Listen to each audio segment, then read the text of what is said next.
A developing story out of Akron tonight. The 8 police officers who shot and killed Jayland Walker back in the summer of 2022 are officially back on the streets, working active duty again.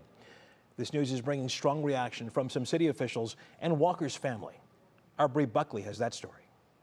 It's been nearly 16 months since 8 Akron police officers shot and killed Jayland Walker.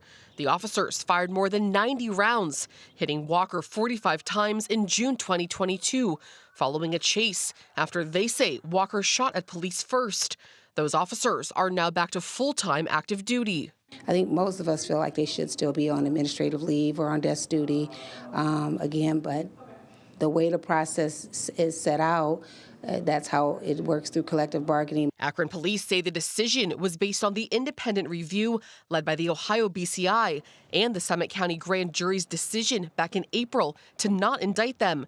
That's when the Ohio Attorney General said the officers' use of deadly force against Walker was justified by state law.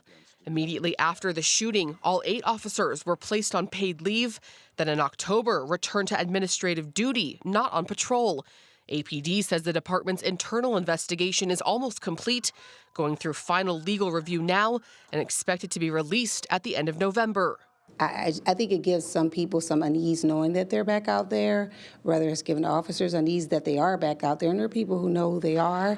Our hope is that they'll do the right thing, and we just have to wait and see what the Department of Justice does. Akron City Councilwoman Tara Mosley says last week, council passed legislation to fund more de-escalation training for the police department, with a couple dozen new recruits on the streets, as the city, like others around the state and country, continues to grapple with crime. We all still think about Jayland Walker and the family, and it's always in the back of all of our minds.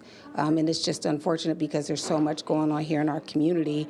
It's like every day you hear about gunfire, gunshots, and homicides and murders, and it almost gets lost in the collective, and that's unfortunate. The Walker family released a statement to 3 News saying in part that they are saddened by the way they continue to be ignored by the city of Akron, claiming city leadership has never reached out to discuss the employment of the 8 officers or why they're being reinstated, saying this decision reopens painful wounds, but they're committed to seeking justice and dignity for Jayland. I spoke to the Akron Police Department earlier, and aside from providing those details, they say they were not doing interviews at this time. I spoke to the police union president, and he declined to comment as well. Reporting in Akron, Bree Buckley, 3 News.